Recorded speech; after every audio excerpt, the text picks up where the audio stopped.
Notre prophète, sallallahu alayhi wa sallam, est la plus noble des créatures d'Allah, le maître des enfants d'Adam. Il n'existe rien qui puisse rapprocher de notre Seigneur sans que le prophète, sallallahu alayhi wa sallam, ne l'ait expliqué. Allah Azza wa Jal a dit, lors de son pèlerinage d'adieu, le jour de Arafat, Al-yawma akmaltu lakum dinakum wa atmamtu alaykum bi ni'mati wa raditu lakum al-islam dina. Aujourd'hui, j'ai parachevé pour vous votre religion et accompli sur vous mon bienfait et j'agrée pour vous l'islam comme religion. Le prophète sallallahu alayhi wa sallam est né un lundi et il nous l'a appris. Pourquoi ? Parce qu'il y a dans cet événement un enseignement religieux qui nous concerne. Ainsi, le prophète sallallahu alayhi wa sallam jeûnait le lundi et il nous a transmis cette sunna qui est de jeûner ce jour. Cependant, il ne nous a jamais été rapporté, ni dans un hadith authentique, ni dans un texte fiable, en quel mois précisément le prophète sallallahu alayhi wa sallam est né. Il est connu chez la plupart des savants de dire que le prophète sallallahu alayhi wa sallam est né au mois de Rabi' al-Awwal. Mais il n'existe aucun fondement solide pour cela.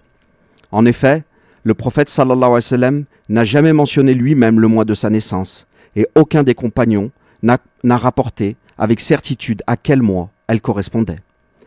Nous ne connaissons ni le mois ni la date précise de la naissance du prophète sallallahu alayhi wa sallam parce que cela n'a aucun lien avec la religion. Si cela avait une importance dans la religion, Allah nous l'aurait certainement transmis et le prophète sallallahu alayhi wa sallam lui-même nous l'aurait annoncé. Tous les compagnons radiyallahu anhum sont nos exemples après le prophète sallallahu alayhi wa sallam et pourtant ils ne se souciaient pas de la date de naissance du prophète sallallahu alayhi wa sallam car ils ne l'avaient jamais apprise directement de lui. Et par Allah, cela ne signifiait aucunement un manque d'amour pour le prophète sallallahu alayhi wa sallam. Au contraire, ce sont eux qui l'aimaient le plus que quiconque. Cependant, ils avaient compris par le prophète sallallahu alayhi wa sallam qu'il n'y avait pas besoin de prêter attention à la date exacte de sa naissance, car cela ne concerne pas la religion. Il n'est donc pas rapporté qu'un compagnon ait déterminé cette date, encore moins qu'il ait célébré son anniversaire. Ce sont eux qui aimaient le plus le prophète sallallahu alayhi wa sallam et pourtant, on n'a jamais entendu parler de cette célébration chez les générations qui ont suivi les compagnons, ni chez les successeurs, ni chez les 4 grands imams, ni chez leurs élèves directs. Les 3 premiers siècles, qui sont les meilleurs siècles, se sont écoulés sans que la naissance du prophète sallallahu alayhi wa sallam soit jamais célébrée. Cette célébration est une innovation introduite pour la première fois par les chiites fatimides en Égypte, avant de se répandre ensuite dans d'autres pays. C'est au IVe siècle, lorsque les innovations se sont multipliées et que les gens des passions ont augmenté en nombre et que la célébration du Maoulid a commencé à apparaître chez des groupes qui ne suivent pas la voie des gens de la Sunna. Cette fête a été reprise par les gens de l'égarement et de l'ignorance qui la célèbrent chaque année. Cette célébration donne lieu à des choses répréhensibles, la plus grave étant le polythéisme envers Allah, à travers la demande d'intercession auprès du prophète sallallahu alayhi wa sallam. Or le prophète sallallahu alayhi wa sallam est décédé et ne fait plus partie de ce monde. Seul Allah peut être invoqué. En vérité, après sa mort, on ne doit rien demander au prophète sallallahu alayhi wa sallam. Et même si ceux qui introduisent cette innovation et la répètent prétendent qu'il s'agit de faire revivre la mémoire du prophète sallallahu alayhi wa sallam, nous disons, les musulmans se souviennent du prophète sallallahu alayhi wa sallam en tout temps, pas seulement à cette période. Allah a élevé sa renommée. Elle est rappelée dans l'adhan, dans l'iqama, dans le tashahhud et dans les sermons. Allah n'est jamais mentionné sans que le prophète sallallahu alayhi wa sallam ne soit mentionné avec lui. Comme en témoigne sa parole dans Surat al-Sharh, verset 4, « Wa rafa'na laka dhikrak » et nous avons élevé pour toi ta renommée. Chaque acte d'adoration que le musulman accomplit, en suivant ce que le prophète sallallahu alayhi wa sallam a enseigné, lui rappelle le prophète sallallahu alayhi wa sallam et l'encourage à suivre sa sunna. Le prophète sallallahu alayhi wa sallam n'a aucun besoin de cette commémoration innovée. Et s'ils disent « nous faisons cela par amour pour le prophète sallallahu alayhi wa sallam », nous leur répondons « Est-ce que vous aimez le prophète sallallahu alayhi wa sallam plus qu'Abu Bakr, plus que Omar, plus que les autres compagnons, plus que les tabi'in et les générations privilégiées ?» Ils ne l'ont jamais fait. Non, pas parce qu'ils n'aimaient pas le prophète sallallahu alayhi wa sallam, loin de là, mais parce que c'est une innovation, et ils étaient plus attachés à la sunna et plus opposés aux innovations. Ceux qui agissent ainsi doivent craindre Allah et délaisser cette innovation.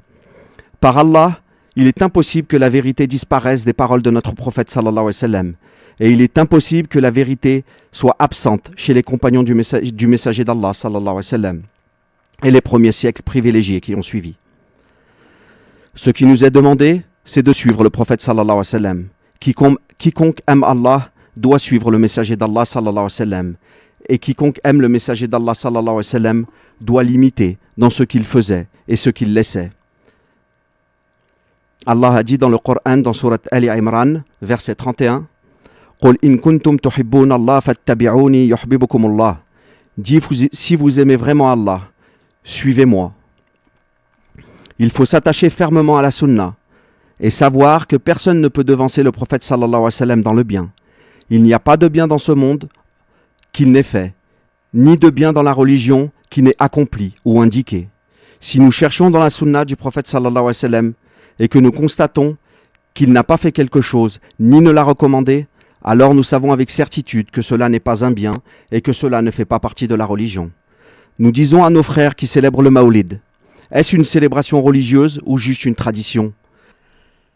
S'ils répondent que c'est une fête religieuse, nous leur disons, par Allah, ce qui ne faisait pas partie de la religion du vivant du prophète sallallahu alayhi wa sallam ne peut pas le devenir après lui.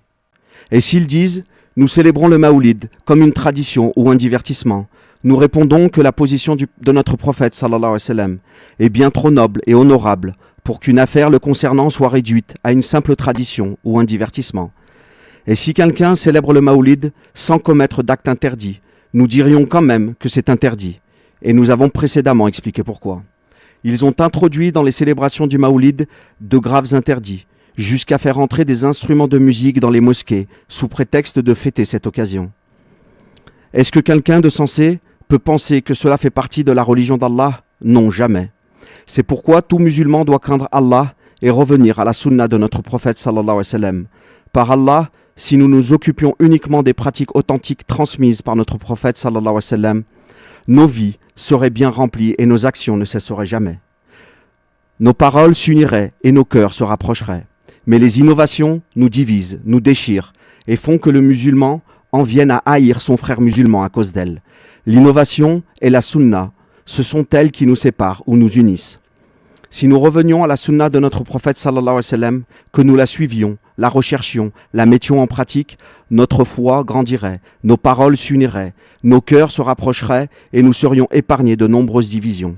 Craignez Allah, abandonnez ce qui n'est pas authentiquement rapporté du prophète sallallahu alayhi wa sallam et suivez votre messager sallallahu alayhi wa sallam pour pouvoir boire de son bassin le jour du jugement. Car ceux qui innovent, ils seront refusés et ainsi vous serez avec lui au paradis. Donc nous allons nous arrêter là. Wallahu a'lam wa sallallahu wa sallam ala nabiyyina Muhammad wa ala alihi wa ashabihi ajma'in.